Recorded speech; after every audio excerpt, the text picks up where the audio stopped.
Hey guys, welcome to the Liberal Hive Mind, a channel solely focused on exposing the abundant hypocrisy of the left. You know, the big story culminated. There was all this suspense, all this hype, the daily news cycle, constant morning to night coverage, the Trump trial, what's gonna happen? And now it's all come to an end. I guess in a way it's the calm after a storm. Now we got a moment to take a breath, calm down a little bit, and most importantly, survey around. Take a look and see what happened. What's the damage, or what's the effect? You know, I think my initial choice of words was correct. What is the damage? Of course, that's probably what leftoids are thinking. There's no other option for him, right? It's just a spectrum of how done is he? There's no coming back from any of it. Well, of course, that's the expectation, but as per usual, leftoids aren't exactly the masters of getting what they wanted. They're actually the masters of unintended consequences. It's been a couple days since the verdict dropped. You'd expect Trump to be done in the polls, or you'd expect their strategy to be working, but so far, based on the very limited preliminary results that we have so far, it seems as though the verdict had no impact at all, or the opposite impact. It seems as though Trump may have received a little bit of a bump. Let me show you guys exactly what's going on. Let's take a look at the early effects. We've got some stuff to get into, so let's roll the tape. All right, folks, so here is the first little bit of data that we've got surveying Americans after the actual verdict. A lot of the polls that you've probably been seeing people posting over the last couple of days were conducted between May 30th to the 31st, so that's on the day prior as well, on the day of the verdict itself. You know, kind of hard to read into that kind of data, but now we have a poll here from the Morning Consult surveying over 10,000 registered voters between the 31st to the 2nd of June. That's a massive poll over a 3-day period, essentially following the fallout of the verdict. And just take a look. National head-to-head 2024 general election results. Between Donald Trump and Joe Biden, Donald Trump still has a +1 lead, at least according to this poll. And keep in mind that a +1 lead nationally for a Republican heading into this electoral college, Democrats usually expect to win the popular vote by 5 or plus percentage points. However, this poll is projecting that Trump is still theoretically, hypothetically, winning in the popular vote, head-to-head nationally. Not exactly the devastating outcome that you'd expect after a candidate was hit with a 34-count guilty verdict. Nothing's really changed at all. No surprise, I guess it's just the simple effect of diminishing returns, crying wolf over and over again. People expected the guilty verdict, and I guess the message here is that they don't care. Guilty or not, they want Donald Trump. And you know, earlier I said no impact. Well, that's a lie. There has been an impact, because this Morning Consult poll, which was conducted from the 31st to the 2nd, is actually a polling update from the initial data that they collected on the 31st, which initially showed Joe Biden leading +1. In other words, following the verdict fallout and in an expanded survey, Donald Trump leapfrogs to the top. I'm looking for the devastation, but I'm just not seeing it. I keep seeing all of these polls, all of these leftoids, linking screenshots of news chyrons and headlines, data graphics and presentations showing a huge majority of Americans claim that they will never vote for a convicted felon. Well, that seems to be the daily propaganda, and I have no issue calling it that because obviously it's completely untrue. And just to make matters worse for the few leftoids that are watching, it's not just Morning Consult. We also have an INI TIPP poll and a Forbes/Harris X poll, both including the 31st in their survey dates. In other words, tapping into the post-verdict effect, and in both of those polls, Donald Trump made some pretty significant gains. If we look at the TIPP poll from early May, this is the 1st of May to the 3rd, Joe Biden was up 2, yet the latest poll shows a tie in the race. Then if we take a look at the last Forbes/Harris X poll, they were showing a 50-50 tie, a literal 50-50 split down the middle, but their latest poll has Trump up by 2. So far, the only evidence that we have seen is evidence that Trump is gaining nationally. And so far, the only polls that we're using to make that point, well, they're coming from pollsters who have a history of not exactly being favorable to the former president. Donald Trump's been performing rather poorly in most of the Morning Consult surveys that I've seen this year. So who could imagine what the Harvard-Harris poll, the Emerson poll, and the latest Rasmussen polls might show?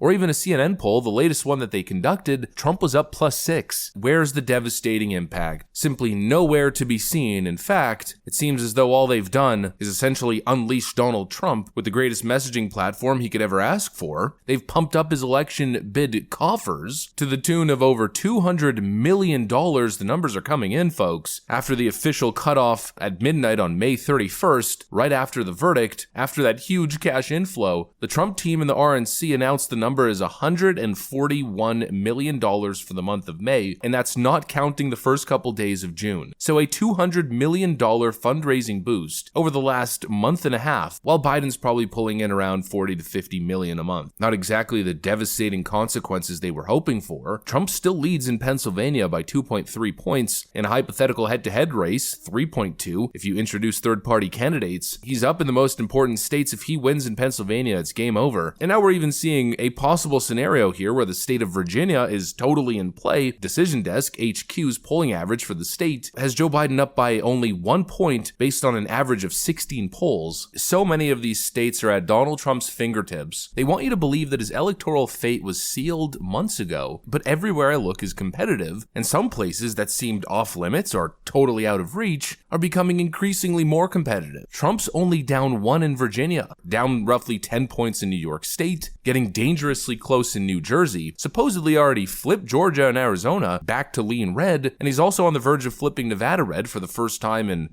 I think over 20 years. Yep, since George W. Bush back in 2004, so basically 20 years ago. I'm not viewing Donald Trump's political fate as sealed, at least not in the same way that leftoids are. If we're going to argue that his fate was sealed, well then we'd have to flip the script entirely. I think Kevin O'Leary on Fox News said it best. Just 24 months ago, Trump had about a third of his party starting to think about swapping him out because he was controversial. And they thought maybe we need new leadership in the Republican Party. Then Bragg brings these charges, and immediately the entire party coalesces behind him. The country bifurcates.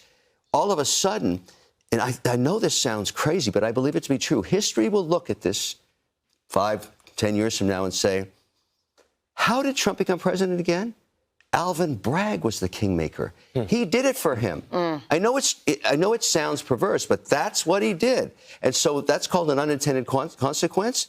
I don't know if he's happy about that, but that's how he'll be marked in history. Kevin, Alvin Bragg seems like he might have been the kingmaker. He might have sealed the deal for Trump. There's no post-verdict bump for the Democrats. No, it's a post-verdict bump for former President Donald J. Trump. I think we're very close to declaring that the case, although of course it's clearly too early to tell at this point. We'll have to see where the national results lead us, but considering the gravity of this situation, I mean, what you would expect after a political candidate is hit with a 34-count guilty verdict, considering we aren't seeing immediate, complete, and utter collapse and fallout from a morning consult poll, well, it makes it pretty easy to predict that I think Donald Trump's going to continue to coast on this lead, and he's got $200+ million to build upon it. Really not much to report other than, everything looks good, everything looks pretty stable. Sorry, Democrats, but that's the report. If you enjoyed the video, make sure to leave a like and possibly subscribe to the channel. Thanks for watching, friends, and I'll see you on the next one.